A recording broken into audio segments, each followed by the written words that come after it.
Hello friends, it's me Vikrant and I welcome you all on today's lecture. This is the class number 6 of sentence and its parts. इससे पहले हम 5 क्लासें कर चुके हैं इस टॉपिक की.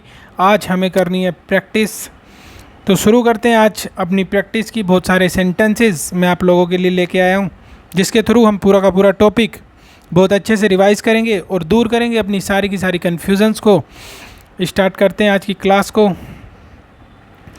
सबसे पहले आपकी स्क्रीन पर लिखा हुआ इंस्ट्रक्शंस आइडेंटिफाई द फ्रेज, यानी आपको निर्देश दिए गए हैं कि आपको क्या आइडेंटिफाई करना है. आपको आइडेंटिफाई करना है फ्रेज को कि क्या वो नाउन फ्रेज है या एडजेक्टिव फ्रेज है या एडवर्ब फ्रेज है. ठीक है, इन द सेंटेंसेस के अंदर आपको आइडेंटिफाई करना है कि कौन सा फ्रेज क्या है. जैसे अगर मैं बात करूं सबसे पहले नंबर एक सेंटेंस की, तो आपके सामने लिखा हुआ है the young boy in the corner is nervous. तो अगर मैं आपसे पूछूं विच बॉय, तो आप कहोगे कौन सा लड़का जो कहाँ पे है, इन द कॉर्नर, यानी जो कॉर्नर में खड़ा हुआ है. तो जिसका रिप्लाई विच से आ जाए दोस्तों वही क्या होते हैं, एडवर्ब. और फ्रेज क्यों होता है, ये फ्रेज क्यों हुआ, क्योंकि फ्रेज इसलिए हुआ क्योंकि इसने फ्रेज की जो तीनों कैटेगरी हमने जानी थी उसको फुलफिल किया. तो कंबाइनली हम इसको क्या कह सकते हैं, एडजेक्टिव फ्रेज.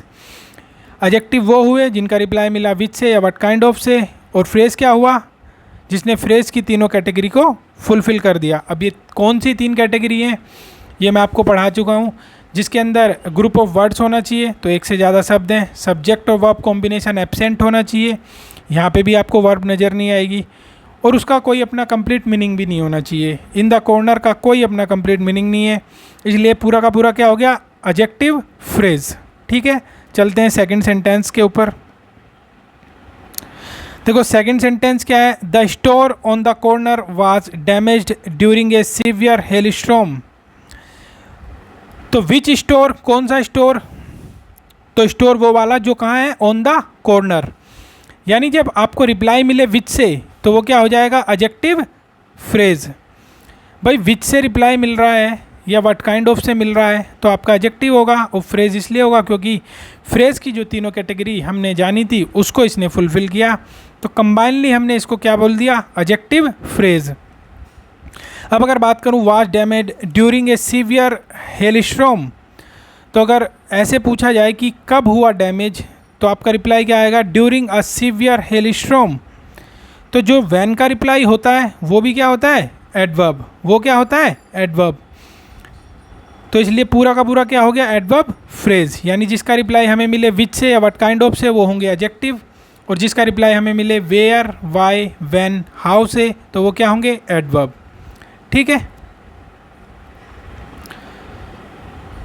थर्ड सेंटेंस की अगर मैं बात करूं, baseball has become very popular in our town. तो क्वेश्चन कैसे फ्रेम होगा, baseball has become very popular where, मतलब कहाँ पे पॉपुलर है. तो इसका रिप्लाई क्या मिलेगा, इन आवर टाउन. तो जिसका रिप्लाई हमें वेयर से मिल जाए दोस्तों वो क्या होता है, एडवर्ब फ्रेज. तीसरा सेंटेंस भी आप समझ गए होंगे. बात करूं अपने फोर्थ सेंटेंस की, तो my younger brother is a doctor. तो क्वेश्चन आपका बनेगा हु इज़ ए डॉक्टर. तो रिप्लाई आपको मिला माई यंगर ब्रदर. जिसका रिप्लाई हमें वो से मिल जाए वही हमारा क्या होता है, नाउन. फ्रेज तो ये हम फ्रेज के बारे में पढ़ ही रहे हैं, और अगर आप फिर भी नहीं समझ रहे तो मैंने बताया था फ्रेज की तीन कैटेगरी, ग्रुप ऑफ वर्ड्स होना चाहिए, एक से ज़्यादा ग्रुप है, मतलब एक से ज़्यादा शब्द हैं यहाँ पे, और सब्जेक्ट वर्ब कॉम्बिनेशन एब्सेंट है, और आपका कंप्लीट मीनिंग इसका माई यंगर ब्रदर कोई कंप्लीट मीनिंग नहीं है. ठीक है. देखो अब इसको देखते हैं. पहले इसके बीच में आप ये एक एट ब्रेकफास्ट कंप्लीट होता है अपने आप में. ठीक है जी. At breakfast we eat fruit and cereal. Cereal होता है अनाज. ठीक है भाई. तो when we eat fruit and cereal, तो आपको रिप्लाई क्या मिलेगा, एट ब्रेकफास्ट. और जिसका रिप्लाई हमें व्हेन से मिल जाए वही क्या होगा, एडवर्ब. ठीक है भाई. फ्रेज तो ये होगा ही क्योंकि फ्रेज के बारे में ही हम पढ़ रहे हैं, और फ्रेज को पहचानना अब तक आप सीख भी गए होंगे. अब ये दो सेंटेंस लिखे हुए हैं, the girl is in the golden shirt is from London. तो विच गर्ल, कौन सी लड़की लंदन से है, इन द गोल्डन शर्ट, जिसने क्या पहनी हुई है, गोल्डन शर्ट पहनी हुई है। तो जिसका रिप्लाई विच से मिल जाए वो क्या होगा, एडजेक्टिव। ठीक है जी। Rohan cheated his childhood friend, Rohan cheated whom, तो वूम का रिप्लाई क्या मिला, हिज चाइल्डहुड फ्रेंड। और जिसका रिप्लाई हमें वूम से मिल जाए वो क्या होगा दोस्तों, नाउन हो जाएगा। इसलिए इसको पूरा हमने क्या बोल दिया, नाउन फ्रेज। आपको मैंने बताया था वूम, वू, वाट, वूम, इनसे जिसका रिप्लाई मिले वो हमारा नाउन होता है। ठीक है, अगर आपने सारी चीज़ें ध्यान से पढ़ी होंगी पिछली, तो ये फिर बच्चों का खेल है। अब तो सिर्फ प्रैक्टिस है, ज्ञान तो हम सारा ले चुके हैं। ठीक है।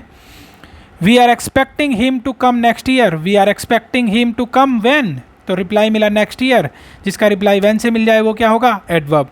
व्हेन, वेयर, हाउ और वाई, ये 4 वर्ड मैंने बताए थे एडवर्ब होने के लिए। नोवा सेंटेंस अगर मैं देखूँ, a citizen full of hope came here, तो विच सिटीजन, कौन सा सिटीजन जो क्या है, फुल ऑफ होप है, तो वो हमारा क्या हुआ, एडजेक्टिव फ्रेज। इन सारे के सारे सेंटेंसेस के अंदर हमें बताना क्या है भाई, जो ये भी आपका बोल्ड लेटर में लिखा हुआ है ना, जो ये डार्क करके लिखा हुआ है, इसको हमें पहचानना है। तो सारे सेंटेंसेस के अंदर हम इन्हें पहचान रहे हैं धीरे धीरे। तो 9th वाले के अंदर ये क्या था, एडजेक्टिव फ्रेज, क्योंकि रिप्लाई किससे मिला, विच से। ठीक है। अब देखते हैं 10वां sentence. The criminal was sent behind the bars. अब पहले आप बिहाइंड बार्स का मतलब समझो। If you say that someone is behind bars, you mean that they are in prison. यानी अगर कोई जेल के अंदर है, मतलब जेल में है, तो उसे हम कह सकते हैं बिहाइंड बार्स। ठीक है, या behind the bars. The criminal was sent behind the bars, the criminal was sent where, तो वेयर का रिप्लाई क्या मिला, बिहाइंड द बार्स। और जिनका रिप्लाई वेयर से मिल जाए वो क्या होंगे, एडवर्ब। ठीक है भाई, आई होप आपको एडवर्ब फ्रेज़ या नाउन फ्रेज़ या एडजेक्टिव फ्रेज़ में अब कोई प्रॉब्लम नहीं होगी। आपको हर तरह के फ्रेजेस के ऊपर मैंने प्रैक्टिस कराई।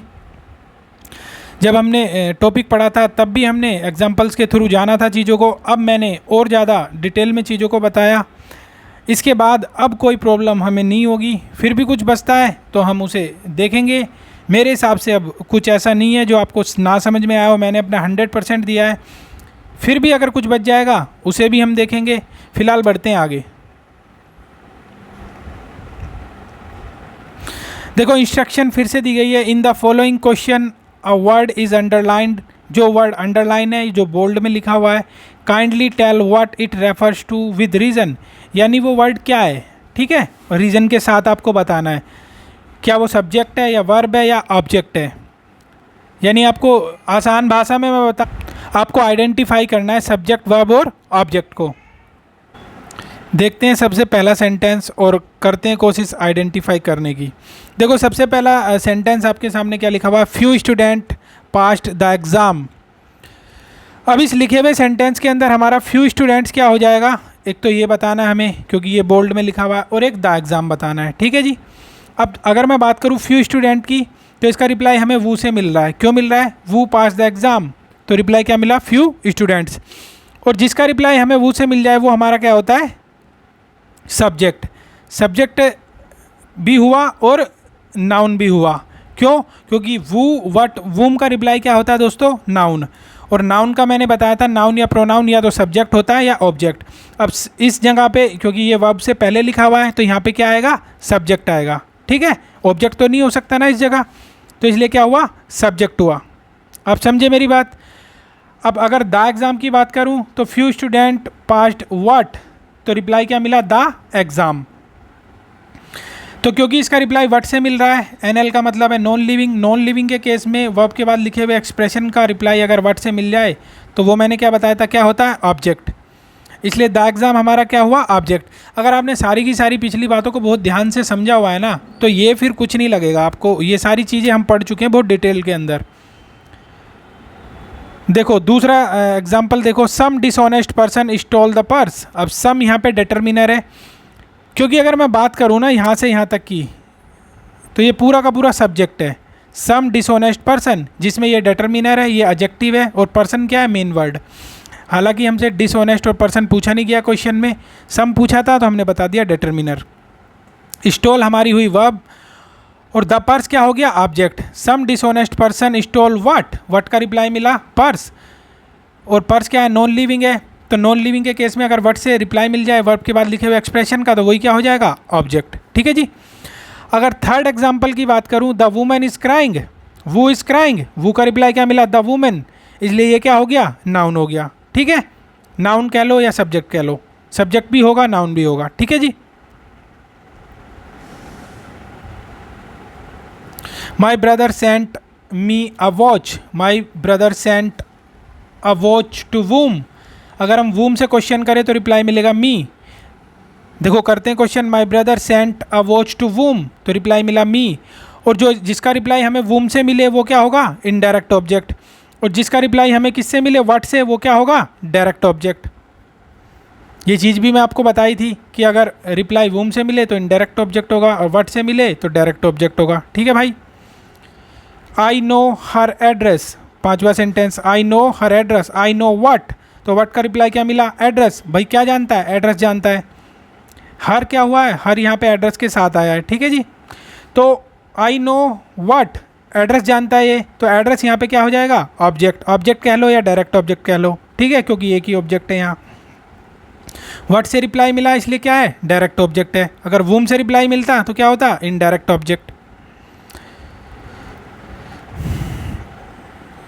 देखो 3 सेंटेंस लिखे हैं आपके सामने, सिक्स्थ को समझते हैं पहले। सी इज़ अ गुड म्यूजिशियन, तो सी और म्यूजिशियन यहाँ पे एक ही बात है भाई। जो सी है उसी के बारे में बताया गया, गुड म्यूजिशियन है, तो सी हमारा सेंटेंस का सब्जेक्ट है। सी पूछा नहीं गया इसलिए मैंने लिखा नहीं है सब्जेक्ट। आपसे पूछा गया था गुड म्यूजिशियन, तो सब्जेक्ट को कॉम्प्लीमेंट करने वाला ये एक्सप्रेशन क्या हो जाएगा, सब्जेक्ट कॉम्प्लीमेंट। इसको आप ऐसे लिख सकते हो कि सी और गुड म्यूजिशियन यहाँ पे क्या है, एक ही बात है, इक्वल है दोनों, इस तरीके से। ठीक है जी। सी और गुड म्यूजिशियन एक ही है यहाँ पे। देखते हैं 7वां, they choose Ram their leader, they choose Ram, तो ये क्या हो गया, ऑब्जेक्ट हो गया, राम हमारा। और देयर लीडर, अब यहाँ पे देखो राम और लीडर दोनों एक ही बंदा है ना, तो ऑब्जेक्ट को कॉम्प्लीमेंट करने वाला एक्सप्रेशन क्या हो जाएगा, ऑब्जेक्ट कॉम्प्लीमेंट। अगर 8वें सेंटेंस की मैं बात करूँ, my friend offered me all help, तो यहाँ पे माई फ्रेंड ऑफर्ड व्हाट, अगर व्हाट की पहले बात करूँ तो माई फ्रेंड ऑफर्ड व्हाट, तो ऑल हेल्प, जिसका रिप्लाई व्हाट से मिले वो क्या हो जाएगा, डायरेक्ट ऑब्जेक्ट। अब अगर मैं इनडायरेक्ट ऑब्जेक्ट को समझने की कोशिश करूँ, my friend offered all help to whom, किसको ऑफर कर रहे हैं, मी को, इसलिए ये क्या हो जाएगा, इनडायरेक्ट ऑब्जेक्ट। यानी जिसका रिप्लाई वूम से मिले वो इनडायरेक्ट ऑब्जेक्ट, जिसका रिप्लाई व्हाट से मिले वो direct object. My friend offered all help to whom, me reply मिला आपको इसलिए इनडायरेक्ट ऑब्जेक्ट हुआ। My friend offered what, my friend offered me what, all help, what से रिप्लाई मिला ऑल हेल्प, इसलिए क्या हो गया, डायरेक्ट ऑब्जेक्ट।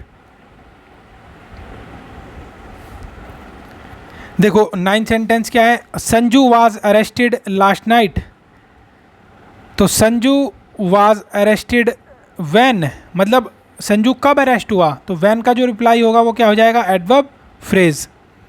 एडवर्ब इसलिए हुआ क्योंकि व्हेन से रिप्लाई मिला, और फ्रेज इसलिए हुआ क्योंकि एक से ज़्यादा वर्ड है यहाँ पे। वाज हेल्पिंग वर्ब है, अरेस्टेड मेन वर्ब है, इसमें तो कोई दिक्कत होगी नहीं आपको।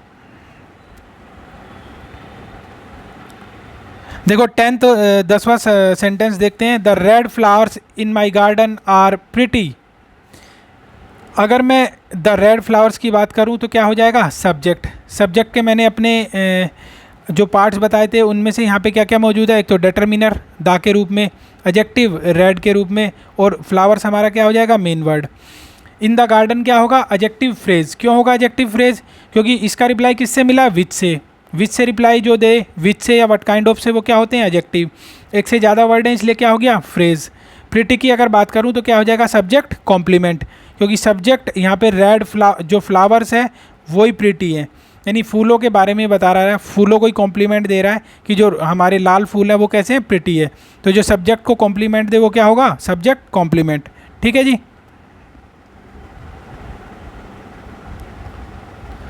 देखो 11वां sentence, a good boy should obey his elders, तो अगर क्वेश्चन फ्रेम करने की कोशिश करूं तो कुछ इस तरीके से होगा, a good boy should obey to whom, यानी किसका ओबे करना चाहिए एक अच्छे लड़के को, तो रिप्लाई मिला एल्डर्स, यानी अपने से बड़ों का।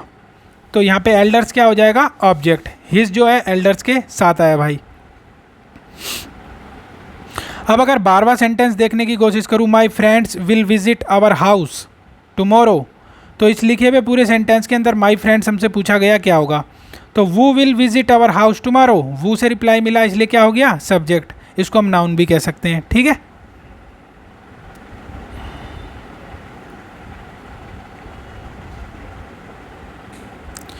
तेरहवां सेंटेंस अगर मैं देखने की कोशिश करूँ, you must have open the door, तो क्वेश्चन कैसे बनेगा, you must have open what, what का रिप्लाई क्या होगा भाई, ओपन, क्योंकि एक वर्ब है। You must have open, open के बाद वट लिखा हुआ है, ओपन के बाद लिखे हुए एक्सप्रेशन का रिप्लाई अगर वट से मिल रहा है तो वो क्या होगा, ऑब्जेक्ट। और वट से कब मिल रहा है, नॉन लिविंग के केस में, तो आप यहाँ लिख सकते हो नॉन लिविंग है ये, ठीक है। ये क्या हो गया, नॉन लिविंग। आप समझे मेरी बात को, वर्ब हमारी क्या हुई, ओपनड, ओपन के बाद लिखा हुआ एक्सप्रेशन क्या है, द डोर, ओपन के बाद वर्ब के बाद लिखा हुआ एक्सप्रेशन का रिप्लाई अगर वट से या वूम से मिल जाए, वट से कब, नॉन लिविंग के केस में, तो आप देख सकते हो डोर हमारी नॉन लिविंग है, इसका रिप्लाई वट से मिल रहा है, तो क्या हुआ, ऑब्जेक्ट। इसे आप क्या लिख सकते हो, वर्ब, ठीक है।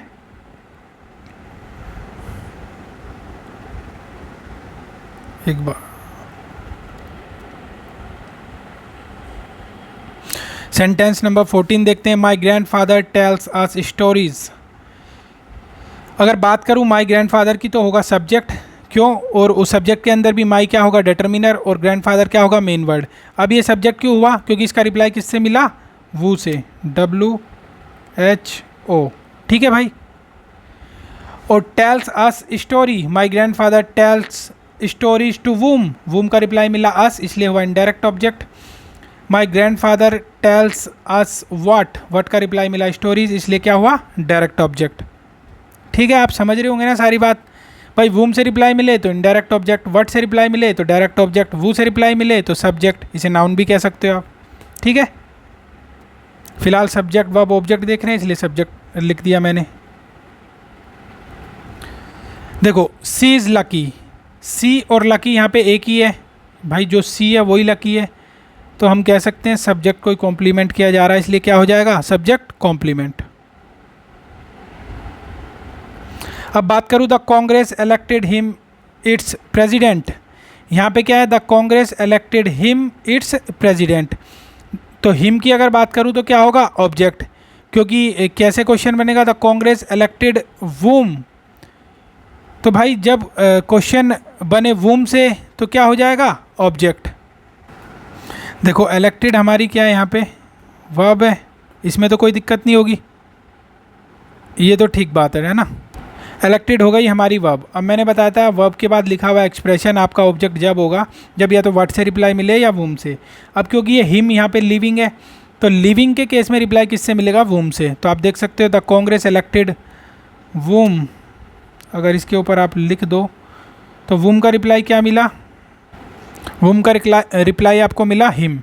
तो जिसका रिप्लाई हिम से मिल जाए लिविंग के केस में वो क्या हो जाएगा, ऑब्जेक्ट। अब ऑब्जेक्ट को ही कॉम्प्लीमेंट क्या कर रहा है, प्रेसिडेंट, इसलिए प्रेसिडेंट यहाँ पे क्या हो जाएगा, ऑब्जेक्ट कॉम्प्लीमेंट, क्योंकि हिम और प्रेसिडेंट यहाँ पे एक ही बंदा है। समझ रहे हो बात। The Congress elected him president, president और हिम एक ही है, इसलिए ये क्या हुआ, ऑब्जेक्ट का ऑब्जेक्ट कॉम्प्लीमेंट। अब अगर मैं ये 17 सेंटेंस को देखूं, my friend has invited me to dinner, इसमें पूछा गया आपसे हैज़ और इन्वाइटेड, तो हैज़ हेल्पिंग वर्ब है हमारा, इन्वाइटेड क्या है, मेन वर्ब। 18वें की अगर बात करूँ, swimming is good for health, तो क्वेश्चन क्या होगा, what is good for health, what का रिप्लाई क्या होगा भाई, सब्जेक्ट या फिर नाउन। रवि अनाउंस्ड व्हाट का रिप्लाई क्या हो जाएगा, देखो ये रिवर्ब और वर्ब के बाद लिखा हुआ एक्सप्रेशन, वर्ब के बाद लिखा हुआ एक्सप्रेशन ऑब्जेक्ट होगा कब, जब उसका रिप्लाई मिले व्हाट से या वूम से, और व्हाट से कब, नॉन लिविंग के केस में। तो हम इसे लिख सकते हैं ये क्या है, नॉन लिविंग।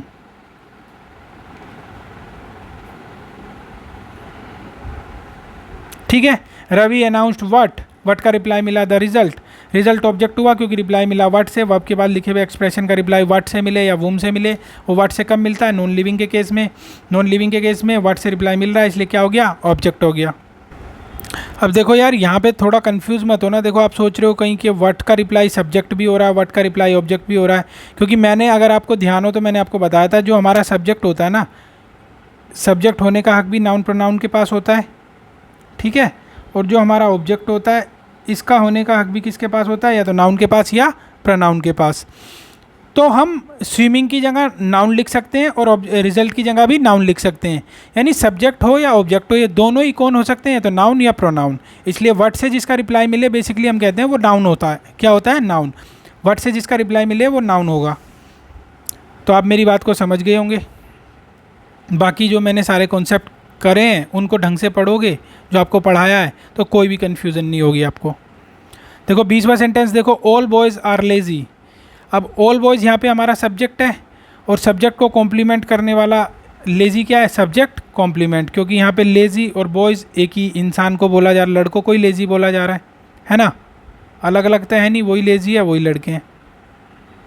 सब्जेक्ट को जो कॉम्प्लीमेंट दे वही सब्जेक्ट कॉम्प्लीमेंट हुआ। 21वां देखो, you did your duty well. Did पूछा है तो डिड क्या होगी? मेन वर्ब, ठीक है, क्योंकि इसके अंदर ये डिड मेन वर्ब क्यों हुई? क्योंकि मैंने बताया था is, am, are, was, were, has, have, had, do, does, did, ये जितने भी एक्सप्रेशन होते हैं ये मेन वर्ब की तरह यूज़ होते हैं अगर पूरे के पूरे सेंटेंस के अंदर कोई और वर्ब मौजूद ना हो। ठीक है भाई, आप इस सेंटेंस को इतना रखना भाई, ठीक है। यू डिड वेल, अब ये हमारा क्या होगा? मेन वर्ब होगा, ठीक है। देखो 22वां सेंटेंस क्या है? Students are playing well. Who are playing well, तो रिप्लाई मिला स्टूडेंट्स। हु का रिप्लाई क्या हो जाएगा? नाउन। मैंने बताया था नाउन, नाउन हमारा क्या हो जाएगा? नाउन सब्जेक्ट हो जाएगा, ठीक है। देखो 23वां सेंटेंस देखो, ही वाज अ ट्रायंट। तो ट्रायंट आपसे पूछा है क्या है? तो ही और ट्रायंट यहाँ पे एक ही चीज़ है, तो ये क्या हो जाएगा? सब्जेक्ट का सब्जेक्ट कॉम्प्लीमेंट। सब्जेक्ट क्या होगा? ही, ठीक है। सब्जेक्ट हमारा क्या हो जाएगा? ही। ये दोनों एक ही चीज़ है इसलिए इक्वल का साइन लगा सकते हैं हम। देखो ट्रायंट का मतलब समझते हैं क्या होता है? अत्याचारी शासक। A ruler, a cruel ruler who has complete power over the people in his her country, यानी अपने देश के निवासियों के ऊपर जिसका पूरा का पूरा पावर हो, वही क्या होता है? अत्याचारी शासक। मतलब काइंड ऑफ क्रूल रूलर आप ध्यान रखोगे, ठीक है। God is a doctor. God हमारे वे सब्जेक्ट, और सब्जेक्ट को कॉम्प्लीमेंट करने वाला एक्सप्रेशन क्या कहलाएगा? सब्जेक्ट कॉम्प्लीमेंट, क्योंकि गॉड और डॉक्टर दोनों एक ही दर्शाए गए हैं यहाँ पे। तो ये थी हमारी आज की बातचीत। इतने सारे सेंटेंस हमने किए। आई होप आपको अच्छा लगा होगा सेशन। इतनी मेहनत से हमने सारी की सारी चीज़ें पढ़ने की कोशिश करी और पूरा का पूरा लेक्चर कंप्लीट करने का कोशिश की। मिलता हूँ आपसे अब अगली वीडियो के अंदर, और कुछ और चीज़ें हैं अभी प्रैक्टिस करने के लिए। अभी हमें क्लोजेस प्रैक्टिस करने हैं जो हम नेक्स्ट क्लास के अंदर प्रैक्टिस करेंगे इसी शानदार और बेहतरीन तरीके से, बल्कि इससे भी अच्छे तरीके से तैयारी को लेके चलेंगे। और जब तक मेरे पास स्मार्ट बोर्ड की अवेलेबिलिटी नहीं होती है, जब तक मेरे को मजबूरी में ऐसे पढ़ाना पड़ेगा, क्योंकि मैं क्वालिटी से कॉम्प्रोमाइज़ नहीं कर सकता। जिस दिन भी स्मार्ट बोर्ड अवेलेबल होगा मेरे पास, मैं बिल्कुल आपको स्मार्ट बोर्ड के थ्रू पढ़ाऊँगा, लाइव फेस टू फेस। जब तक के लिए आप मेरे साथ बने रहिए। मैं वादा करता हूँ आपसे, जो भी मैं पढ़ाऊँगा पूरे सच्चे मन से, पूरी मेहनत से पढ़ाऊँगा। 1% भी आपको कहीं भी बेईमानी उसमें नज़र नहीं आएगी। पूरी शिद्दत और मेहनत के साथ आपके साथ जुड़ना चाहूँगा, और उतनी ही मेहनत मैं चाहूँगा कि आप मेरे साथ मिलके करो, ताकि हम एक बेहतर रिज़ल्ट की तरफ जाएं और चीज़ों को अच्छा कर पाएँ अपने लिए और अपने परिवार के लिए। ठीक है, ये बात आपके लिए भी और मेरे लिए भी है। तो बने रहिए मेरे साथ। मिलते हैं अगले लेक्चर के अंदर। Study hard, take care yourself. Bye bye everyone.